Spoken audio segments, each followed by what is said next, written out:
So one thing that's annoying is because we have all the changes that we made for the live server, like debug equal to false, if we go to our terminal and I say, that I want to say Python 3 manage.py run server, okay, to go see what we've got, and then I go on my computer here, let's go to localhost 8000, you'll notice I get an issue here, and that's because when I'm in debug mode, I would have to specify localhost as one of the things here. And really, I want to be in debug mode when I'm on my own computer, and it's like, oh, this isn't a great setup. Well, there's a way that we can change this by having essentially two different settings files. One is the settings.py, another one is local settings.py.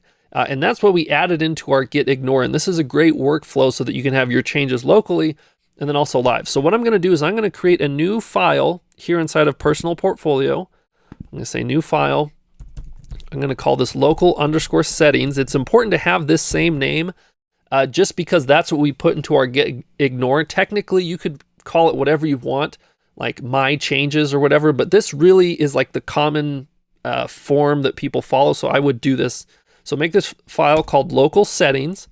Then we're going to go back to our settings, and down at the very bottom here, we're going to add some extra code. So basically what we're going to do here is we're going to say, hey, try and see if we're on, if there's a file here called local settings. If there is, go ahead and implement the changes from there. So what we're going to do is say try : and then we're going to say from local_settings import star. So that's saying grab everything from the local settings file. Then we're going to do an accept : and then I'm going to, we got to be a little more specific here. Accept capital import error. And if you'd like to, I kind of like to say something like print something out here so that we can see and say looks like no local file.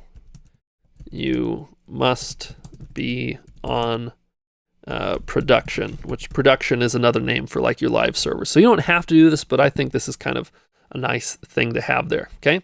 So I'm going to save this file, and then I'm going to add the changes that I want in my local file. So for example, when I'm just here on my local computer, I want debug to be equal to true. So I'm going to copy that line, go to my local settings and just paste that in and change this to say local is equal to true.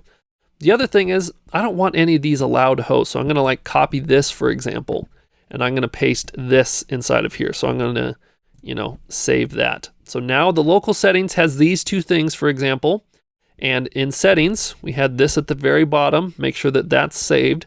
And now if we open up our terminal and let's do like a Control-C and run this again. Oh, and look at this. We're getting the printout. Looks like no local file. So this isn't good. This is telling us it's not finding that.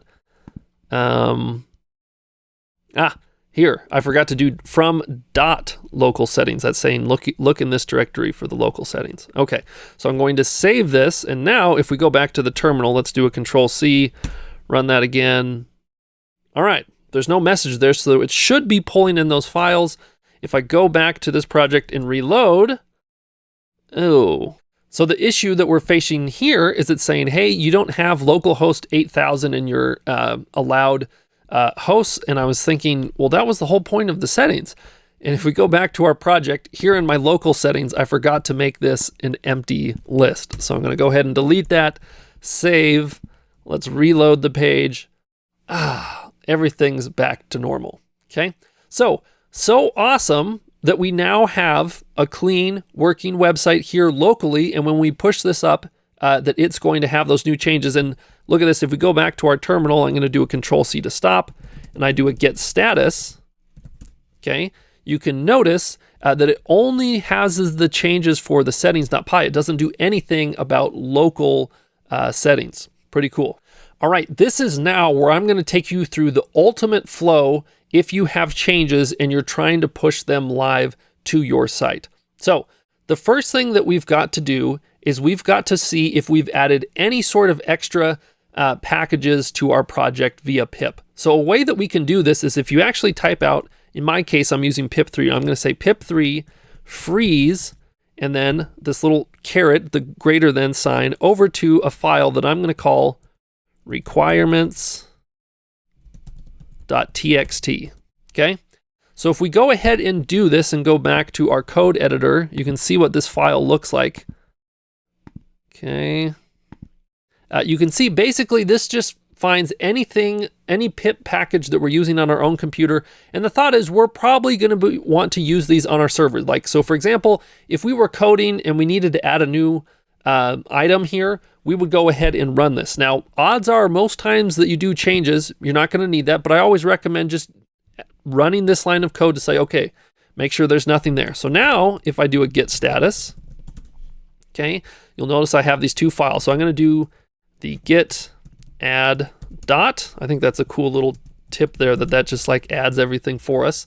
I'm going to do a git commit -m. So you have to commit your code. So I'm going to call this new local settings. Okay.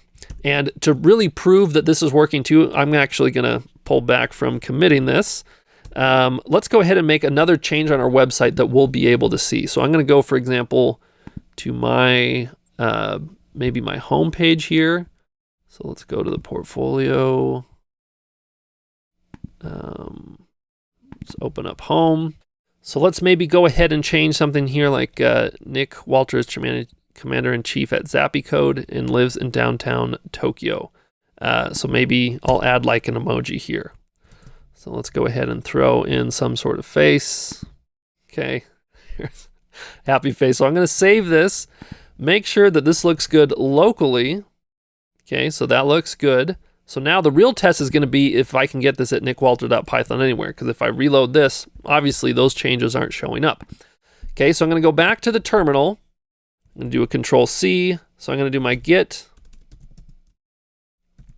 add dot, and then I'm going to do a git commit -m local settings. That's kind of like what I changed here. So now if I do a git status, there should be nothing here. So I'm going to do then a git push origin. Okay, so this pushes it up to GitHub. All right.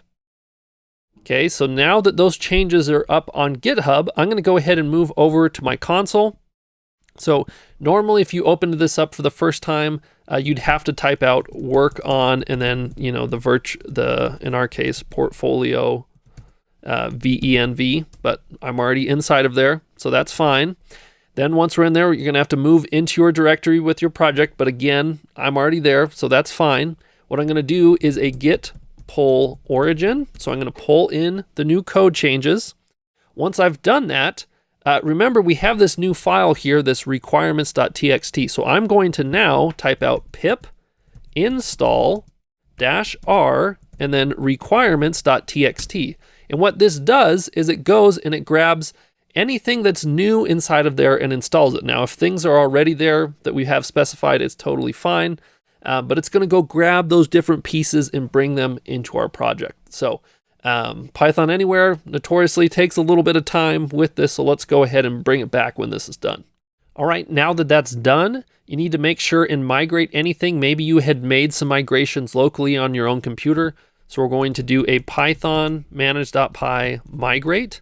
Okay, there is nothing for us, so that's going to be no issue there. The next is we have to collect any static that has been added, so we're just going to run Python manage.py collect static. Okay, and again, no changes, although I guess this does have a couple, so we're going to say yes to overwrite that, but I didn't think we had changes. I wonder where those came from. But regardless, okay, we've done that.